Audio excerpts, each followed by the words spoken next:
Okay, questions and answers. You may notice I'm looking down. And do you see how gravity pulls everything down and pulls your facial features down and pulls your neck down? Your hair is going down. Well, that's what face down positioning is about. It's about getting, as my doctor said, get your nose to the floor. It has to be pointing down.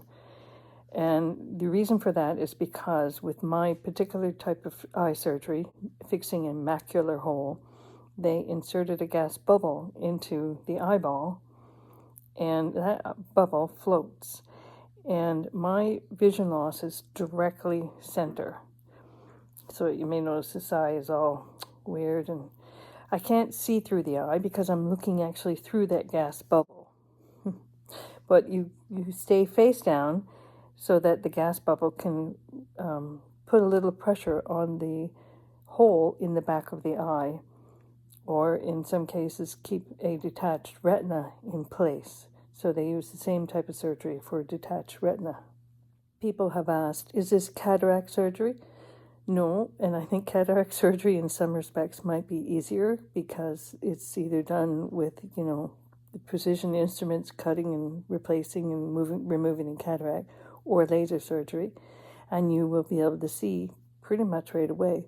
In my case, you cannot see. I'm still looking through this gas bubble, so it will gradually dissipate, go away. The body will absorb it, and then I will gradually get some vision. But the whole process for me, the doctor says it can take up to 6 months before you get a vision that you think is like, this is good now. So I'm looking forward to that. Face down positioning. Some of the hardest aspects are finding a comfortable position to get in, because we're not designed to be horizontal all the time, or we're not designed to be vertical as I am right now, and leaning your head forward, because it's a big strain on the neck, and the vertical position is a strain on the back and sometimes a strain on the neck.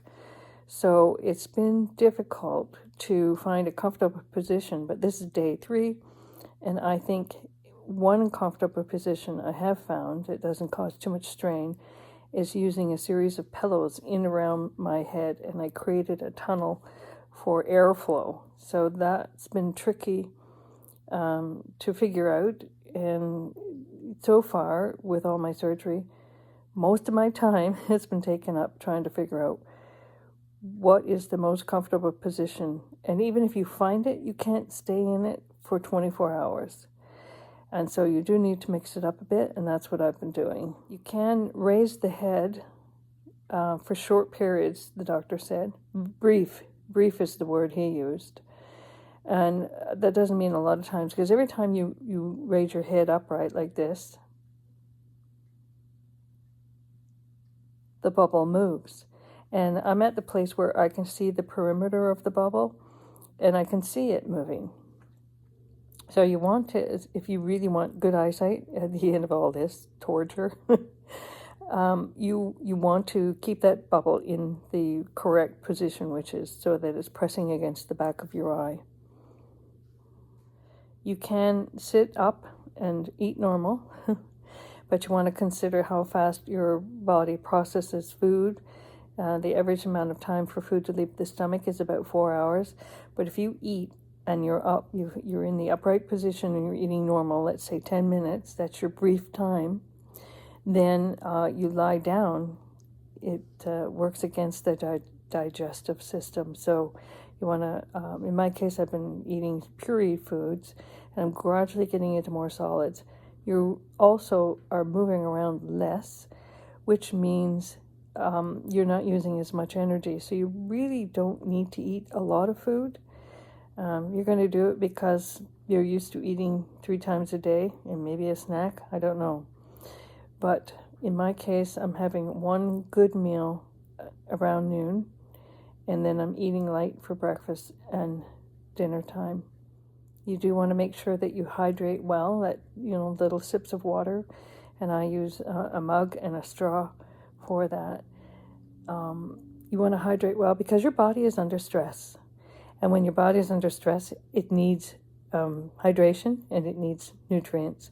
but mostly the hydration. So you want to be able to sip water throughout the day and keep yourself well hydrated. I will include a short video, 60 seconds, on exercise at the end of this. And I'm going to post that as a short later on because I think it's important.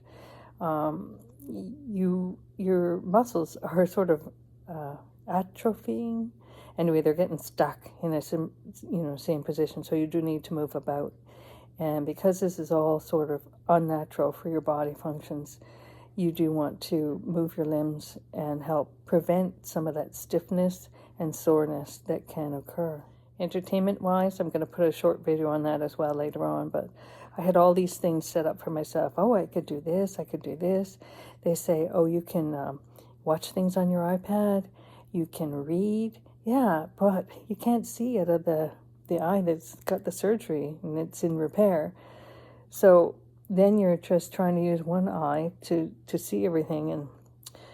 And personally, I get tired of closing that eye. So, and then there's audiobooks. So that has proved fairly useful. But you want to remember, any kind of surgery does require rest so that the body energies can go to the area that needs healing.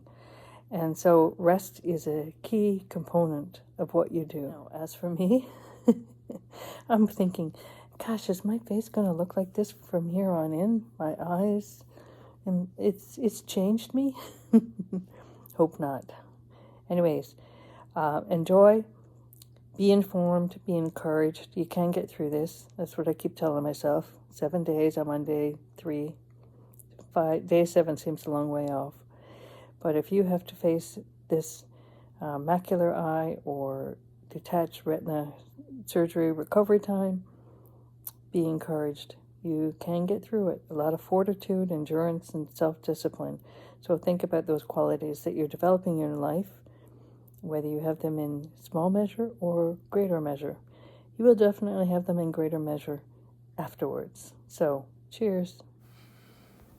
After surgery and staying in the face down position, you want to move your legs as much as possible and then do a series of arm movements. But apparently the legs is important, and one of the things you want to do is circulate your ankles.